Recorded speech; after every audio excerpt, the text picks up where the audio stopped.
आपले मराठी माध्यमातील विद्यार्थी जे कायद्याचं शिक्षण घेत आहेत त्यांना ना हा असा अनुभव बऱ्याचदा येतो की वर्गात एक दोन काही असे विद्यार्थी असतात ज्यांना उत्तम इंग्रजी बोलता येतं, अतिशय अस्खलित असं इंग्रजी ते बोलतात, ज्याला आपण फ्लुएंट इंग्लिश असं म्हणतो.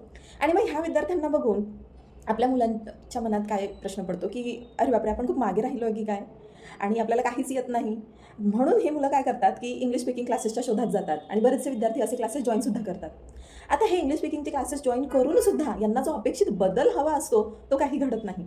आता याचं कारण काय बघा, की जे इंग्लिश स्पीकिंगचे क्लासेस आहे त्यांचा उद्देश आणि आपलं जे लीगल प्रोफेशन आहे याची नेसेसिटी, ह्या दोघांमध्ये सुद्धा तफावत आहे. तुम्हाला इंग्लिश स्पीकिंग क्लासेसमध्ये बेसिक ग्रामर, जनरल इंग्लिश हे शिकवलं जातं. तर आपल्या लीगल प्रोफेशनमध्ये जनरल इंग्लिश हे काही कामाचं नव्हे, आपल्याला इथे लीगल इंग्लिशची गरज असते.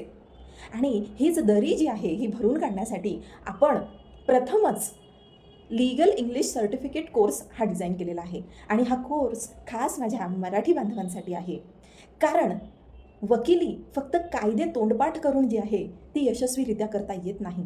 त्यासाठी तुमचं भाषेवर सुद्धा प्रभुत्व असलं पाहिजे. आणि तुम्हाला जर हायकोर्ट आणि सुप्रीम कोर्टापर्यंत पोहोचायचं असेल, तिथे तुम्हाला प्रॅक्टिस करायची असेल, तर तुम्हाला लीगल इंग्लिश येणं गरजेचं आहे.